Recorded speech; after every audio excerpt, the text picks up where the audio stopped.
I already know it. I know we about to shine, cause we already glowing. To get all this. Welcome to the Instant Classic Wrestling Podcast, the only podcast that is always an instant classic. And your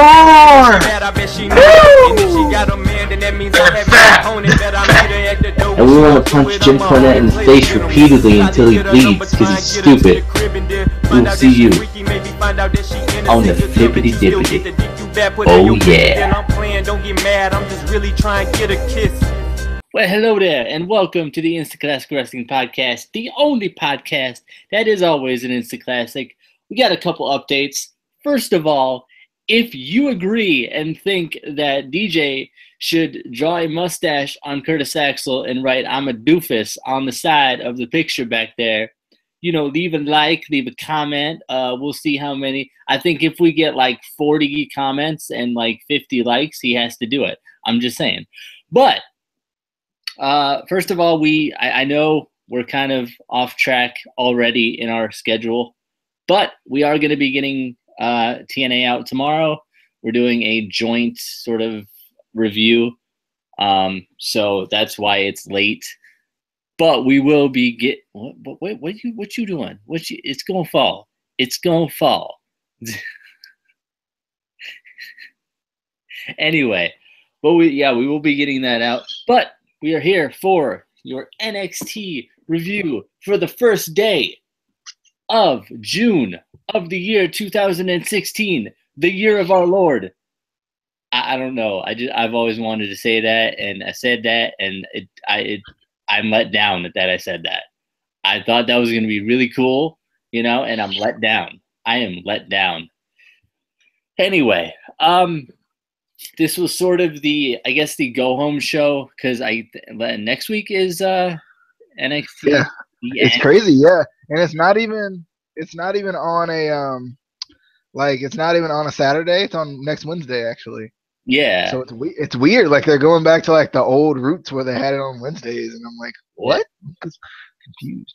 It's weird. It's also confusing too because it's NXT The End. So I'm like, is NXT ending? Are we not gonna have any more takeovers? What is this?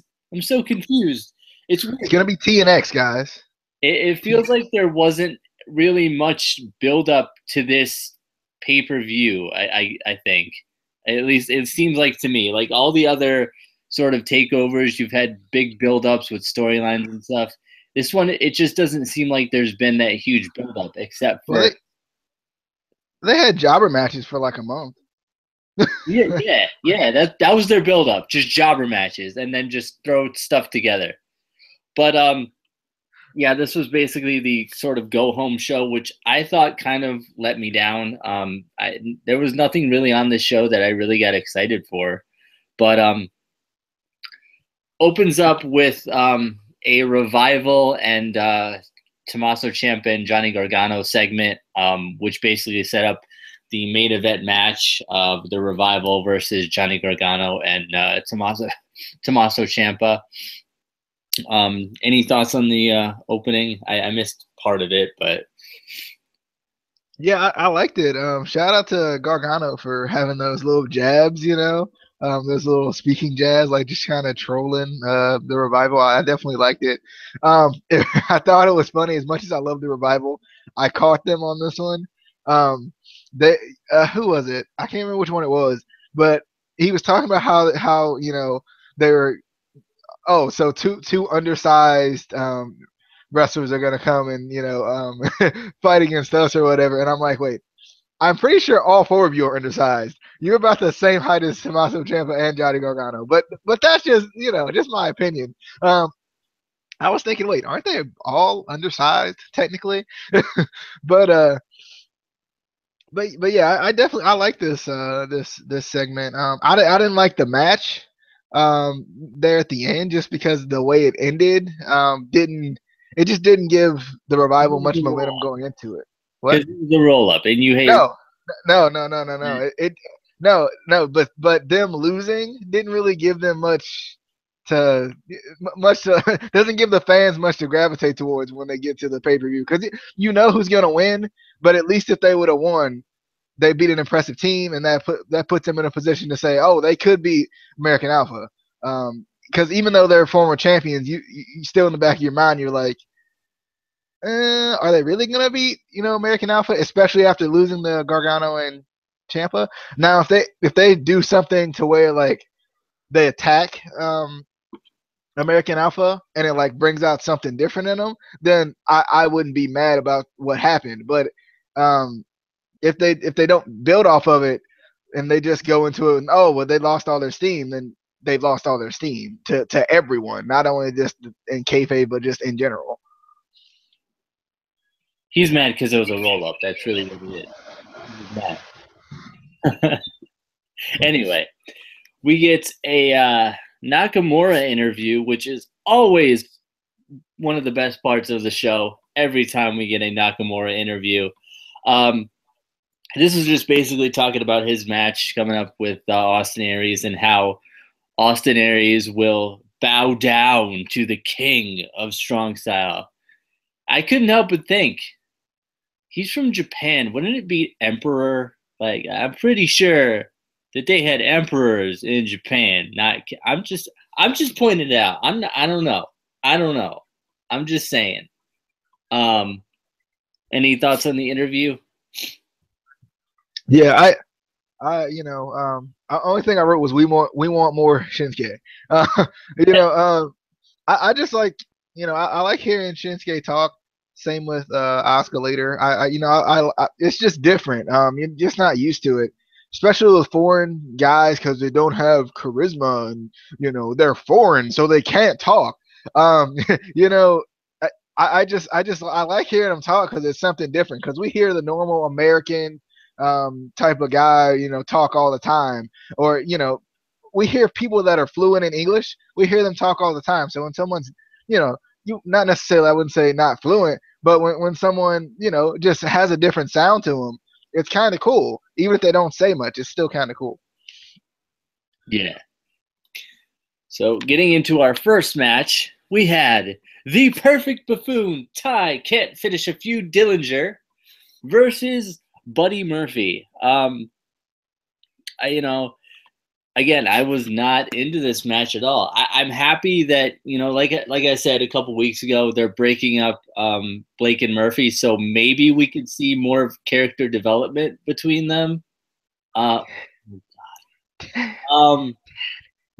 again, we didn't see really much from Buddy Murphy. It was basically, just building up the Perfect Buffoon, Ty Can't Finish a Feud Dillnger. But I mean, hopefully, like I said, we'll get more of a development from the two, from Buddy Murphy and Wesley Blake. But I'm gonna give this match to DJ because for some reason he loves Ty Dillnger. I don't get it. Because he's freaking good. He's freaking good. I made the comparison earlier. I was talking to Justin because for some reason we talk on a normal basis, but I was talking to Justin, and it was funny. We both made a comparison to Dolph Ziggler because he's very similar to us. It's a personal opinion thing, and just because you don't like him doesn't mean because you barely like Dolph Ziggler now. So they're kind of in the same mode with that. But anyway, I'm gonna continue into this match.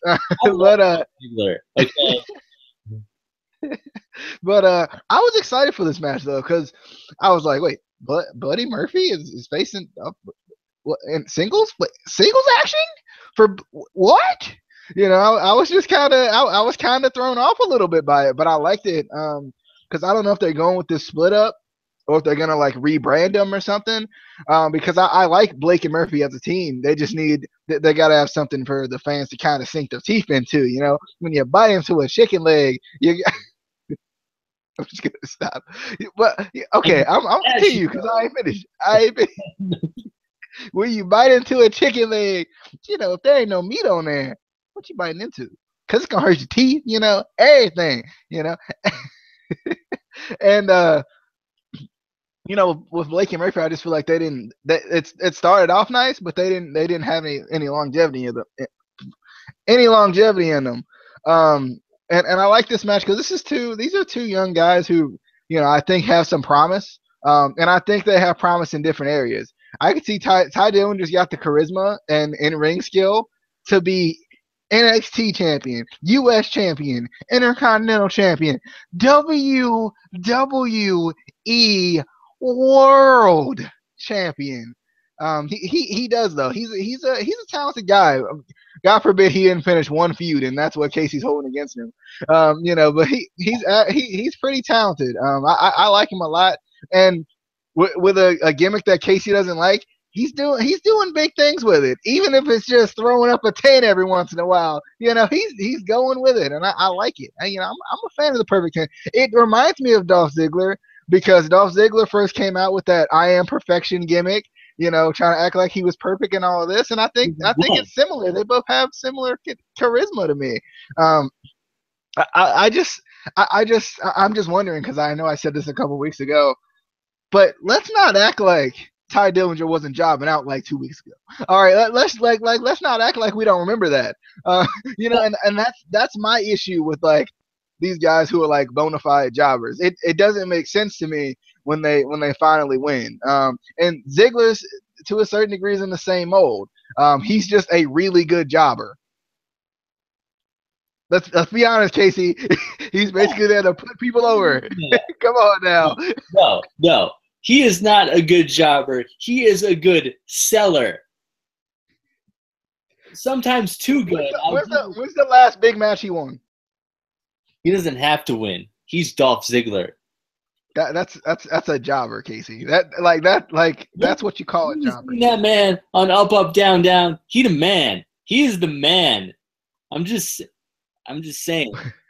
But yeah, I'm kind of wondering what they're gonna do with Blake and Murphy though. Are they gonna really split them up? Because I it's not that I see that they can be vulnerable, being split up, but I feel like they do work well together. They do have something together, but like a chemistry tag team wise. And it confused me too because they showed like the little Alexa thing at the top of the entrance video, and I was like, are they still together or what's going on here? It's a little confused with that, but. Like the thing with Blake and Murphy is I feel like even though they were tag team champions and everything, I feel like they were the least pushed tag team in NXT. I mean, all these other tag teams at least were given, camera time, promo time. It feels like we never actually got to see we've seen Alexa Bliss do promos for them, but we never really got to see Blake or Murphy really do promos and give out their personality. Yeah, and I'll tell you one of the other issues that they had, that Blake and Murphy had, is they won the titles as kind of a fluke, right? When you go back to them winning the titles, it was a surprise. It was like, oh wow, we weren't expecting that, and they didn't allow them to build on it. They didn't allow them to say this wasn't a fluke. We're a legit tag team, and I think that hurt them a lot, because they just kept mentioning it kind of as a fluke. Even when they would mention it again, it was kind of oh, they got lucky, and that weighs on a team, especially from a fan's perspective. And like, can this team actually do anything? And I think we still had in the back of our minds that, oh, they just had that fluke victory when they won the titles. It's not going to last long. And it didn't last long. Yeah. But anyway, moving on, we got Corey Graves interviewing both Finn Balor and Samoa Joe in the same room at the same time, in the same place, in the same pants? No, they weren't in the same pants. I mean, that would be weird if they were all in like this. If they got like a huge pair of pants and they were all standing, like, I don't know.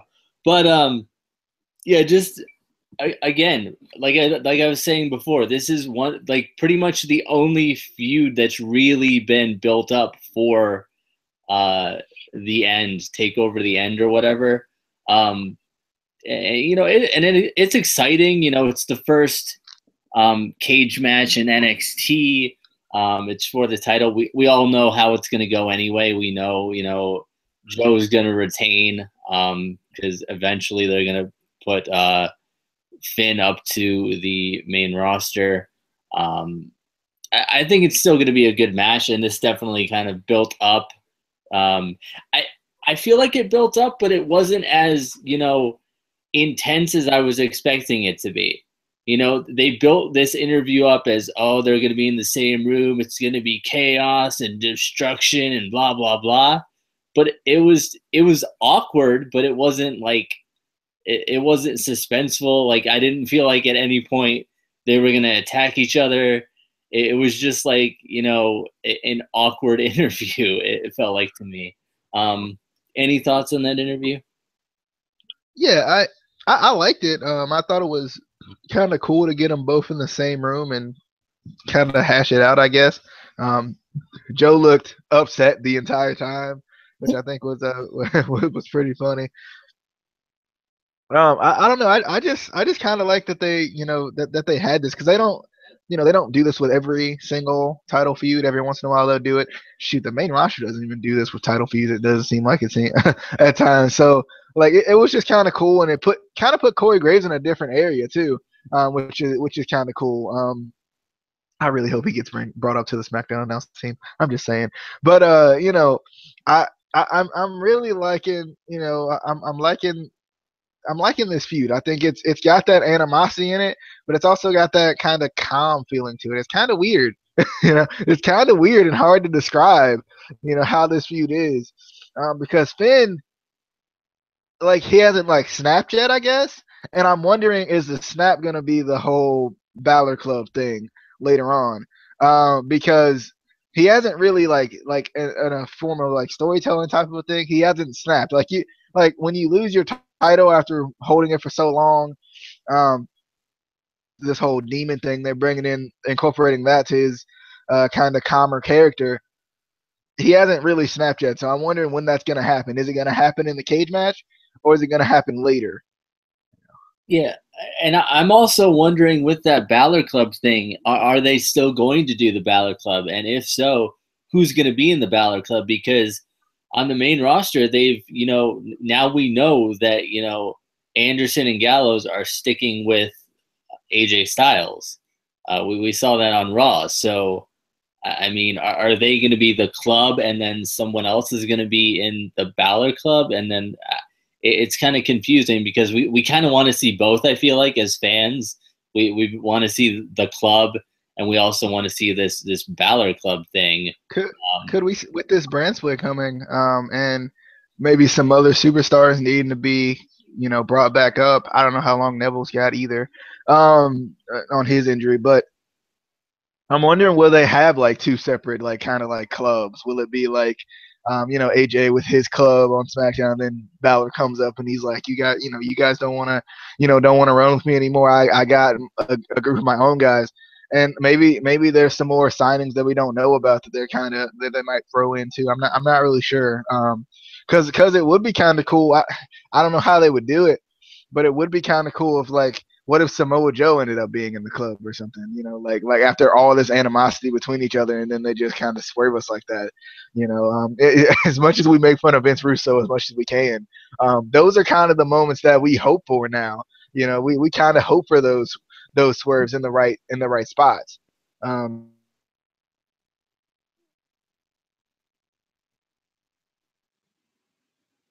he froze. He's still there? All right. Oh, yeah. Oh, okay. You froze there for a second, and I thought you were dropping out. But could you still hear my audio though? It cut out a little bit. I don't know. But yeah, I was gonna say, definitely with the swerves, kind of like on Raw when we thought, you know, the club had broken up, and then, you know, they destroyed John Cena. That was the most beautiful thing I have seen on Raw in so long. I think we need to have an episode of the Instant Classic Wrestling podcast just talking about just the destruction and anyway. Sorry, I went off on a thing. I tried not to do any more Cena rants, but it was so beautiful. Moving on to another. This match had potential, and then they put Elias Sampson in there, and all the potential just went away. Anyway, Elias Sampson versus Austin Aries. I'm also going to give DJ this match. I told him he was going to get like 2 out of 3 of the matches tonight because I don't know. I just felt like this show wasn't built, like it wasn't what we expect from the sort of the go home show. I don't know. They didn't. I don't know. They didn't really build to. They didn't really like, especially with this one. This one was one of the iffy ones to me. Like, because I'm so confused about what they're doing with Elias Sampson. They pushed him so hard, and then they were like, no. So like, I'm like, if you're gonna push him that hard, just push him to the moon instead of, just stopping midway. Let him be a confusing heel to us then. And if that's something you want to try it. But yeah, I don't know. I went into this match knowing that Elias Sampson was gonna lose. Because, they got to build momentum for Austin Aries to face off against Shinsuke Nakamura. So what are you doing with Elias Sampson? Like you pushed him so hard and then you just pulled the rug out from under him. And I think to a certain degree, like, I don't know if they're like listening to the fans too much with the whole drift away thing. They're going to try something new with him, or what's going on, because we've seen kind of that with Roman Reigns too, like where like the fans are, giving you their reaction. They're telling you how they feel. And then you're not listening to them. You're not, you just go ahead and, if Elias Sampson was made to be a face at first, go ahead and make that transition and, let him be a heel. Don't just like, you can ditch your older plans and find something new. That's what you're paid the money to do. That's why you're a professional in that business. I just don't understand it. I just don't get it. I don't know what their plan is with Elias Sampson. I'm still very confused. But Austin Aries does end up winning with the last chancery, and I don't know. It was an okay match. I'm just confused on what they what they're trying to do with Elias Sampson, because I like the whole his whole like tagline of what is it, like, I am what NXT needs or whatever. Like, I like that, but build on it. Give us something. Why is he that? And let's be honest, if we all feel like he's not that, then let him continue to tell us why he's that. And let that continue to build, because we do need these heels that we can actually not like. I think WWE's gotten too used to like heels that are likable and heels that we like actually like, to where they get confused when there's an actual heel we don't like. We need those guys like those Triple H type of guys and those Sheamus type. Oh God, that was the one. That was that one guy I used to hate all the time, but after Triple H, it was Sheamus. Oh, I hated that man. But yeah, we like, I feel like WWE's gotten too used to us liking the heels, and they don't know how to deal with us not liking them anymore or something. It's weird. I don't know.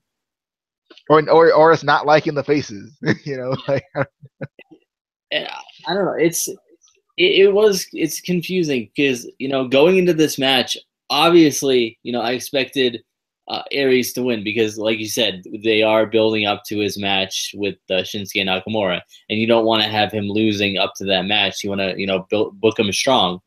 But I've said this many times. Aries is one of those guys who can be in a match with anybody, and whether he wins or whether he loses, he can make his opponent look good.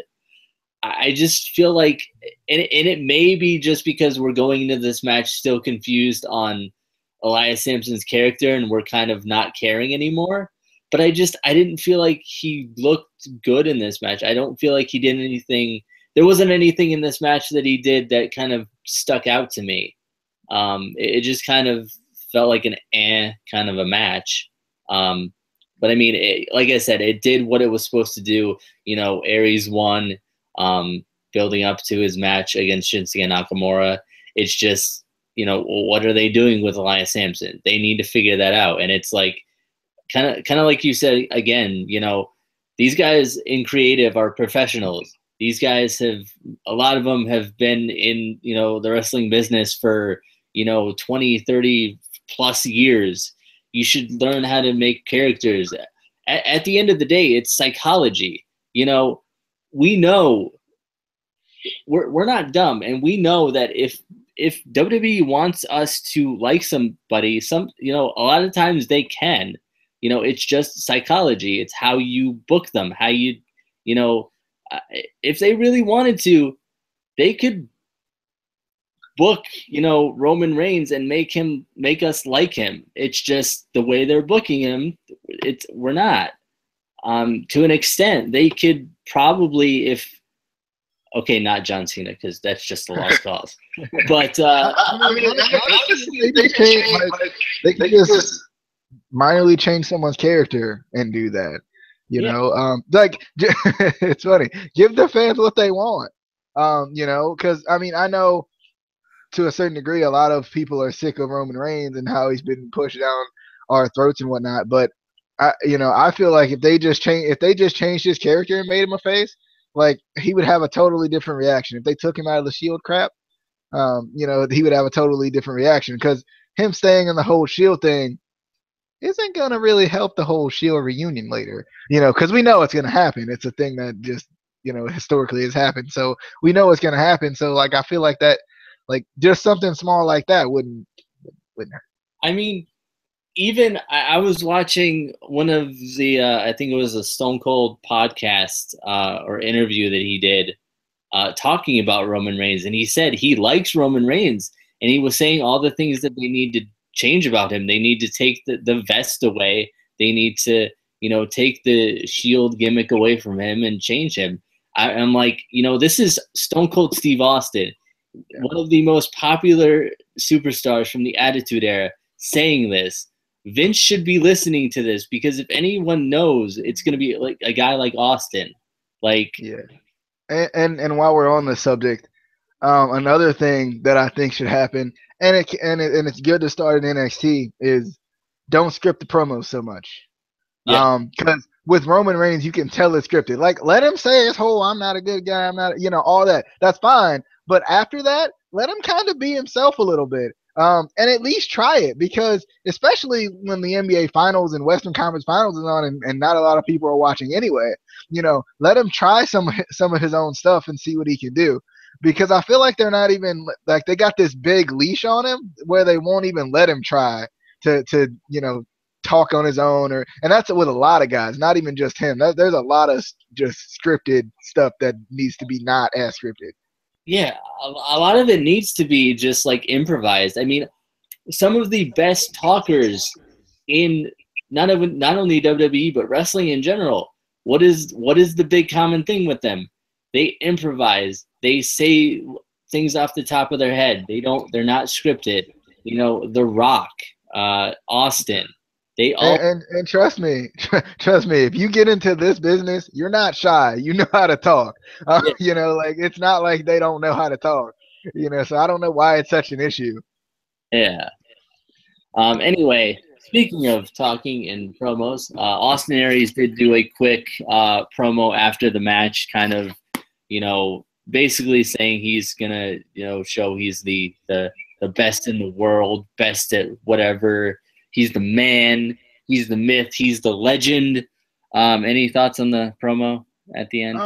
My only thing is, I wish Shinsuke would have came out or had some kind of thing on the screen or something, just to, because like if you're watching, like if you're watching the show,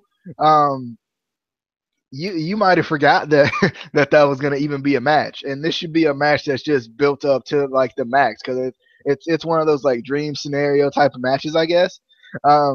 And I'm sure they probably faced before, because Aries has been everywhere. But, in WWE, it's one of those dream type of matches. Yeah. So I feel like there should have been something. I don't know, in anything, just something subtle, like just to keep it in the back of your mind that this feud is going on, or this kind of respect feud, I guess more so, is going on. Because they haven't, like, they just came up with it last week, and it still didn't feel like they built on it any this week. Yeah, I don't know. It's still going to be a great match, just because who's in the match. Austin Aries and Shinsuke Nakamura. I mean, just look at the Shinsuke Nakamura Sami Zayn match. I mean, that was awesome too, and that was a dream match as well. But we get basically, I felt like it was the same Andrade Cien Almas promo or video package coming soon.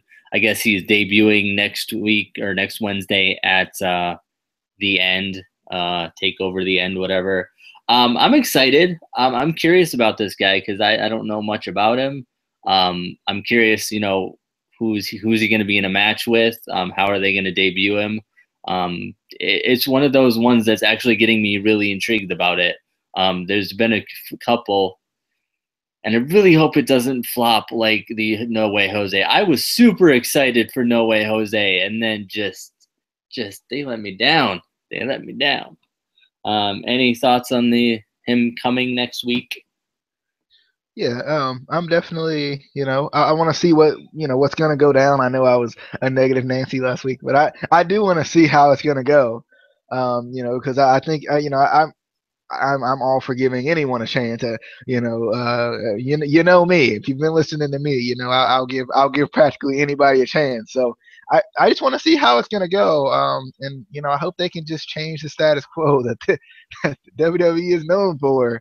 You know I am interested to see who it's gonna be. You know will it? I could see it being like Ty Dillinger because he's kind of the guy they throw in there to kind of go against these newer guys and lose. Because you know whatever I guess. I hope it's Angelo Dawkins though. We haven't seen the what was it, the new Prince of something. What was he called? Like I don't even remember anymore. But you know he was saucing it up and whatnot. You know he was saucing it up and everything. So maybe it'll be him or something. I don't know, but I'm kind of hoping it's somebody that we don't expect. So then we can kind of, you know, because you expect the guys to win on their debut match, but you kind of want to still have it in the back of your mind that maybe you could lose. You know, you never know. So I hope it's somebody. I'm trying to think of who that could be per se, but I don't really know. There's not a lot of big names right now in NXT that are not already booked for matches right now. So I don't know who it could be. I'm not sure. Yeah. Anyway, so we get to our main event of the evening. Tommaso Ciampa and Johnny Gargano versus the Revival. So it was a good match. It wasn't the best match they could have had. I feel like they could have had a better match. But you know, it was okay for this show. It does end with Johnny Gargano getting the roll-up pin after a superplex, and you know DJ was like, "Yes, my favorite win of all time. I love the roll-up." After the match, the Revival did attack Gargano and Ciampa and tried to damage Tommaso Ciampa's leg, kind of like they did to Big Cass, until American Alpha comes out to kind of save the day. So they're still building up the American Alpha and Revival. I'm wondering what they're going to do with Johnny Gargano and Tommaso Ciampa now, because I feel like we want to see, you know, Johnny Gargano and Tommaso Ciampa used regularly and eventually come to the main roster. But I feel like they've just kind of been throwing them in randomly. Like we don't see them regularly. They're not in any regular, you know, feuds or anything, which they should be. It's, you know, these are two of the best signees that they've gotten, and they're two of the ones that they haven't really built up. It feels like every other signing from the indies they've built up as, oh, this is the biggest signing for NXT and NXT's history. And for Johnny Gargano and Tommaso Ciampa, it feels like they're just like, oh, these are just two other guys that we're just going to throw in random matches. But any thoughts on the match or aftermath? Yeah, actually, I like the inside cradle finish. I liked it a lot, actually, because it was surprising. Like usually roll ups for some reason now aren't as surprising, but this one was. He just hit a superplex, and no sell. You know, he just hit a superplex and didn't sell it at all, and then hit him with the inside cradle. But you know, I liked it. One thing I don't know if they're planning on doing anything with this, But Ciampa and Gargano are in the Cruiserweight Classic, so I don't know if that's going to be the start of their build with that or not. I'm not really sure yet. But I actually like this match. I like the fake punch DDT that Dawson did. I thought that was freaking hilarious.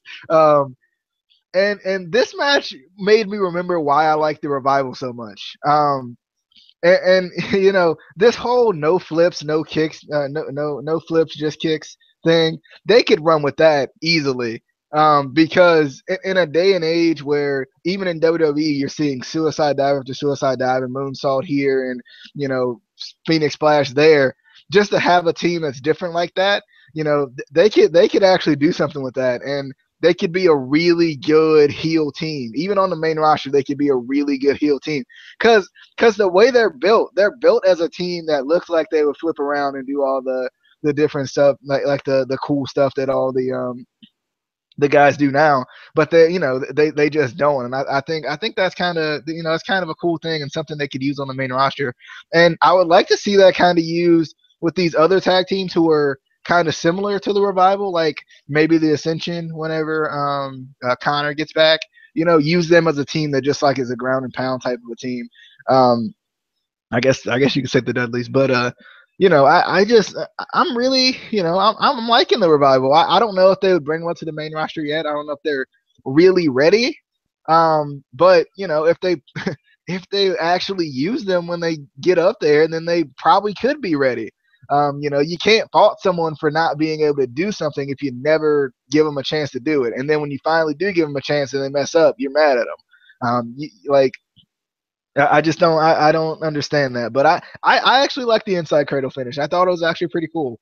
How he just no-sold the thing, and then it doesn't make the Revival look as weak. Just because they were right there on the cusp of winning the match.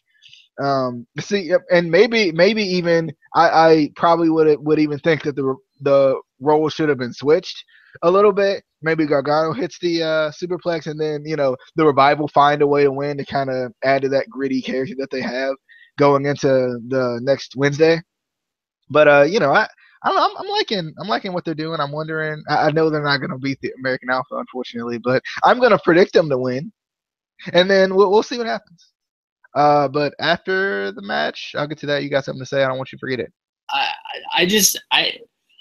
The only thing I don't like about the ending is I feel like it made Johnny Gargano and Tommaso Ciampa look weak, like they just strapped and just got the win. I mean, these like I said, these are two of the best guys that WWE has signed from the Indies. They shouldn't be booked as they can barely get the win. I just didn't like how they did that. But yeah. Yeah. And as far as after the match, I like how they built on the whole American Alpha thing. But if you're gonna have someone lose, I think they should be standing on top, kind of at the end of the go home show. Not every time, but at least in this scenario, because we kind of know it. At least have the Revival. They lost the match. They should be upset. They should be irate. And obviously they were on Ciampa and Gargano, but they should be the same way to American Alpha. So I felt like that, maybe should have even brought out some weapons or something. Just kind of drive home the fact that there is a chance that they could win. Because I feel like it gets to a point, especially with NXT, where they're not gonna get the titles back. So at least if you can make me think it in some form or fashion, you need to do it. It needs to happen. Yeah. And I was gonna also say I definitely do like their style. I like the sort of ground and pound. I think we do need more teams like that, more kind of ground and pound teams. Some more. They even got that cool cut off the ring style too. Yeah, and also some more maybe technical teams too. Bring back more more actual submission wrestlers, some more submission teams, not just the typical what WWE does now, where you have one submission that you do and you're automatically a submission specialist. I hate that. I mean, arm bar. Sorry. But finally, to close out the show, we had the Women's Championship contract signing. I was not excited for this at all, just because contract signings anymore are always the same. You know how it's going to end. There's never anything different on these contract signings anymore. You know it's going to end with somebody, attacking somebody, or, I don't know. But the Nia Jax did the worst selling of the punches from Asuka that I've ever seen. She was just like, ugh. I'm like, what are you doing? But very nice power bomb. I liked it. It looked really devastating. Built up, that she could win the title. But I don't know. I don't like the contract signings anymore, just because, like I said, they always end the same way. There's never anything different on them. And it wasn't even like a table. Did they have a table? I don't think they even had a table. What? Why? Come on now. All the other big contract signings at least had a table, They've done that in the past too. They had like a little small, like really small table. Because when they did Natalia and Charlotte, they had a really small table. I don't know why they do that now. I guess so the fans aren't like, oh my gosh, he's got to put her through it, and then they don't. And they're like, oh, So I don't know. I don't know why they do that. Yeah. Any thoughts on the contract signing? Yeah, I was kind of confused because I didn't think this was gonna end in like pandemonium or anything. I thought it was gonna end with like something like kind of something a little softer. Even though these are both they're both beasts going at each other, you kind of see, and I thought it because they were both in casual clothes, which was weird. It was weird seeing Nia Jax in casual clothes, and really weird seeing Asuka in casual clothes. I think she should have put the thong over the pants. I'm gonna be real. I think she should have put it right over the pants, and it would have been fine. but I like Nia Jax mic work. Like she doesn't have to say a lot. She can just say subtle things, and it just kind of works at times. Like she said you beat Bailey, I broke Bailey, and the way she said it, the inflection of her voice was nice. I like that a lot. They're doing a good job of promoting her as kind of like a beast character. I definitely like it. Kind of putting that doubt in your mind that Asuka will win, but then again, you're always like, it's her first defense, so I don't know about that, But I definitely, I thought it was good, and I guess the selling of the punches, the strikes or whatever was kind of making Nia Jax a monster. I guess I don't know if she was really selling them. I wasn't paying attention. I was watching it, but I wasn't really like paying attention to her face or anything for some reason. I was just looking at the kicks. I'm like, oh yeah, get her. Okay, get it. And then she went for that big kick and that catching little like power bomb that Nia Jax did. Oh girl, that was nice. I'm not even gonna lie, I like that a lot. But I am wondering what the plan is for Nia Jax. Because it's one of those situations where I don't know. She is such a monstrous figure, and has such a presence that she need the title. Can she just be a monster on the main roster? But I still feel like she's kind of green on the mic. Non-verbals are kind of green for her, as far as like in front of the cameras and whatever. So I still think she needs some work there. But I would love to see her kind of become like a monster heel on the main roster. I'm just not sure what they do with her on the main roster either, considering they're probably moving Bailey up at some point too. But I would like to see her with the title. I kind of want to see that title on someone different. I don't want Asuka to lose ever. She needs to like just hand the title to her. Asuka can't lose. She's the best in the world. I am not running away from that. But I do eventually want to see Nia Jax win the title and see how that's going to work, because I think it could be a really cool.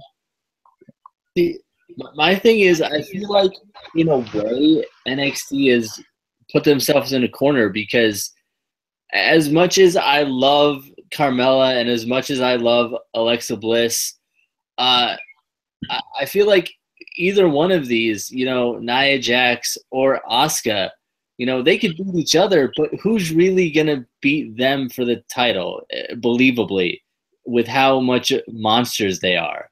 I just don't see it. And Bayley's going up to the main roster eventually.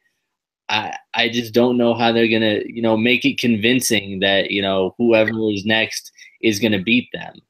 And another issue is another issue I have with this match in particular is the Bayley versus Nia Jax ending. Because you think about that when you go into this match. Nia Jax has been defeated. And I just feel like it's kind of that kind of puts it in the back of your mind that maybe she won't win because if Bayley could defeat her and Asuka basically killed Bayley, how is that how is that gonna work? I don't know. It's confusing because they are both monsters, so it's kind of like who could beat them at the end of the day.